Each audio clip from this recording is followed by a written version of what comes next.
हाग्रामा दालांखौ सोर बानायगोन नोंसोरो मिथिगौ नामा सिंनि खोथाखौ आइ फवालिनि थुक्राझारजों जि दालां बानायगोन बेखौ सोर बानायगोन सोरबा मिथिगौ नामा बिपिएफनि दैदेनगिरिमोनहा बयनिसिमबो गोजोननाय जासिहरनाय थाबाय दिनै दंफैयो आङो खैला मैला हाई स्कुलनि फुटबल गेलेग्रा फोथारावहाय मानो होनना बुङोब्ला बेवहाय दिनैहाय बेनिफिसियारि मिट एवारनेस प्रग्राम लानाय जादों दा बेवहाय बिटिआरनि मानव गेदेर चिफ प्रमद बर' सारजों लोगोसे गोबांथार इएमफोर फैगोन दा दिनैनि प्रग्रामा माबायदि जालांगोन आं नोंथांमोननो भिडिअनि गेजेरजोंहाय एसे देखायनो सानदों बेजों लोगोसे बेसेबांसो सुबुं गमा जागोन बेखौबो नोंथांमोननो आं भिडिअनि गेजेरजोंहाय लानानै फैदों नोंथांमोना जोबजासे नायलां अब्लानो दिनैनि प्रग्रामनि बागै नोंथांमोना डिटेल्स गासैखौबो बुजिनो थांगोन स' लोगोफोर गोबाव खालामालासिनो दिनैनि प्रग्रामनि बागै नोंथांमोना भिडिअखौ नायलांनो हागोन दा ओरै फैलागासिनो दङ नै मानसिया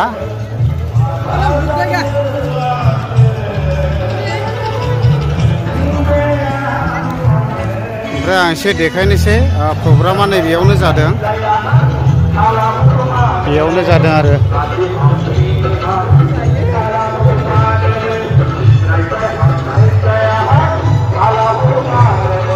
सोरबा आर्टिस्ट मेथाइ खनगासिनो दङ दायो बेयावनो जादों नै प्रग्रामा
भारत हादरा उदांस्रि जानायनिफ्राय दासिम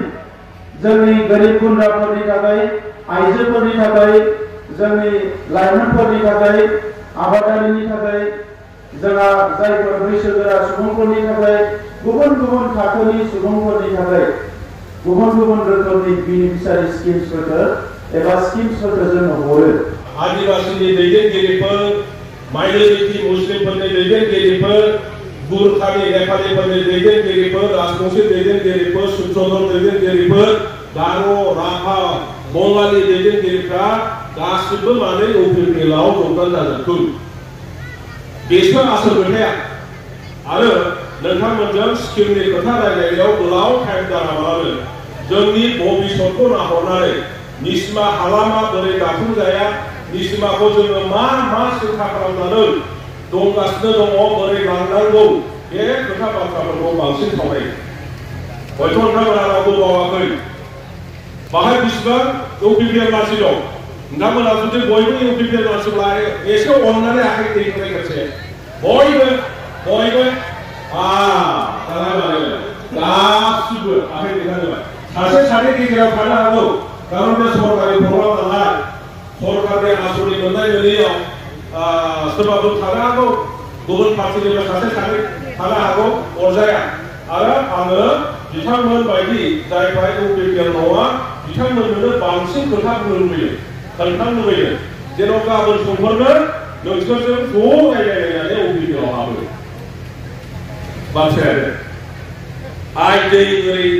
सोनाबहा थाबाय सानजाहा जोंहा ओरैहाय माखा थाबाय बायदिसिना दै थाबाय मामोन बियो निसिमाया दिपमोन दिप थांनोबो हाया फैनोबो हाया बेबायदि नंगौना नङामोन 2003 सनाव बिटिसि जाबाय बे जायगायाव बोरै सफैनो नै माबा जादोंनो सोरबाया सोरखौबा होबथायलांबायनो नै माबा जादोंनो ओरै जालायथारबायनो नेताफोरखौ नांगौ गाबख्रा हरो बै समाव मबाइलबो जाया नोंथांमोननि बे जायगायाव फैब्ला मबाइलबो जाया फनबो गैया गारि घोड़ा गैया मटर साइकेल दङब्लाबो सोरबा बैयाव जोंहा खुनुरुखुम जोंनि माइनरिटि भाइफोर मुस्लिम भाइफ्रा औवानि दालां होयोमोन जों बिसोरखौ बेजों थांनांगौ खुनुरुखुम गिदिंनानै फैथारनांगौब्लाबो आङो दानि दालांजों क'क्राझारजों फैनो हायाब्लाबो रौमारि खाग्राबारि जानानै दै बारनानै फैनांगौ जायो बेफोर जोंनि अबस्थामोन नांलाय खमलाय बुलाय सोलाय दांगा हांगामा गावथारलायनाय बुथारलायनाय नै मोनायाव मा जागोन जाया बेबायदि अबस्थानिफ्राय निसिमा हालामखौ दाफुंदों सोर सानै मानसिखौ नोंसोर बावनो नाङा बेनि दैदेनगिरिफ्राथ' दैदेनगिरि दङ जाहा निर्मल ब्रह्ममोन दङ गासिबो जाहा नै आबौ माबामोन दङ बे जायगानि गासिबो दैदेनगिरिफोरजों लोगोसे जोङो चन्दन ब्रह्म आरो खाम्फा बरगयारि जाहा दानि जाहा एमपि रोंगोरा नार्जारि जोंनि गासिबो दैदेनगिरिफ्रा बाहेरायाव थानानै बे निसिमा हालामखौ बोरैहाय दाफुंनो हागोन बेनि थाखाय हर सान जोङो सिन्था खालामोमोन बोरै फोनांजाबनो बे जायगायाव स्कुल मोजां गैया बोरै स्कुल लुनानै होनो हानो बे जायगायाव हनै हाइ स्कुला माबायदि अबस्थायाव दङमोन गासिबो खोथा डाक्टार सासे गैया हस्पिटाल मोनसे गैया बे जायगायाव बोरै डाक्टार लाबोनो हानो नार्स लाबोनो हानो बेफोरनि खोथा बाथ्रा जोङो सिन्था खालामै मावबोबाय थादों बिटिसि जालांबाय जोंनि बिटिआर जाबाय प्रमद बर'नि दैदेननायाव साबसिन आखुनि मोनसे ट्रेनिं लानानै परिकल्पना लानानै दिनैनि बे दालांखौ बानायदिनि गाबोन बेखौ बानायदिनि समफोर बेखौ बानायदिनि मोनसेनि उनाव मोनसे समस्या फोजोबनो थाखाय दिनै बिथाङा मोजाङै खामानि मावलांबाय थादों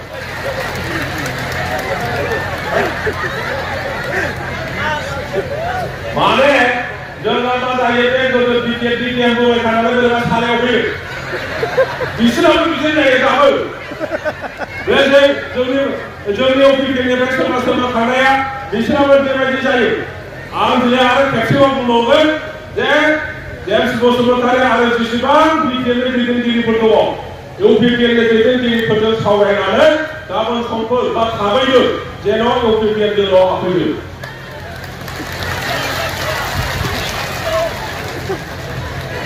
बोरै दाफुङा जोङो चन्दन ब्रह्मखौ मावनो नाङा चन्दन ब्रह्मखौ दाबाव जे बे जायगायाव जे ओरैहाय बङाइगावजों चिरांनि गुबुन जोंनि बिटिसि ओनसोलफोरजों फोनांजाबनो थाखाय जोंना बयनिख्रुइबो देरसिन समस्या दालांमोन बे दालांखौ हाग्रामा दालांखौ सोर बानायगोन नोंसोरो मिथिगौ नामा सिंनि खोथाखौ जोंनि मानसिफ्रा बारा मिथिया बेखायनो बिथांमोना मा बुङो माबालायनो जेसेबां लामा जादों न' बां जादों बाउन्डारि वाल जादों स्कुल बानायदों गासिबो बिपिएफनि दिनावसो जाखाजोब्बाय इउपिपिएलनि दिनाव जेबो मावाखै बे नङा सरकार जाबाय नालाय नोङो कंग्रेस सरकार जानो हागौ नों नेताया सोरबा जानो हागौ जि सरकारनि फैसा फैयो बेखौ ओनसोल जौगानायनि खामानियाव बाहायनांगोन नाथाय ओनसोलाव मा समस्या दङ माबे खामानिखौ जोङो मावनो नांगोन बेफोर खोथा बाथ्राखौ माखासे साननो गोरों मानसिफ्रासो साननो हायो बे हाग्रामा दालां बानायग्रा मानसिया जाबाय चन्दन ब्रह्म बे खोथाखौ गोसोआव ला दिनै नामा सोरनावबा थांनो हागौ नामखौ सोरबाया लानो हागौ नाथाय आसल मानसिनि दालां बानायग्राया जाबाय चन्दन ब्रह्म आरो बे चन्दन ब्रह्मआ दिनै बिटिआर दोलो नागारनानै इउपिपिएल दोलोनि दैदेनगिरि नंगौना नङा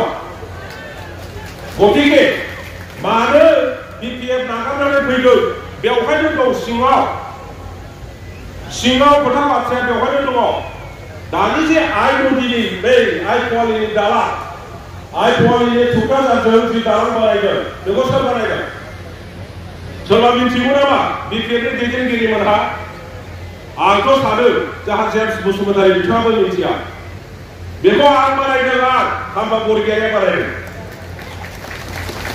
दिनै बेफोर बानायग्रा मानसिफ्रा मानो गावनि दोलोखौ नागारनानै इउपिपिएलआव फैदों जेनेबा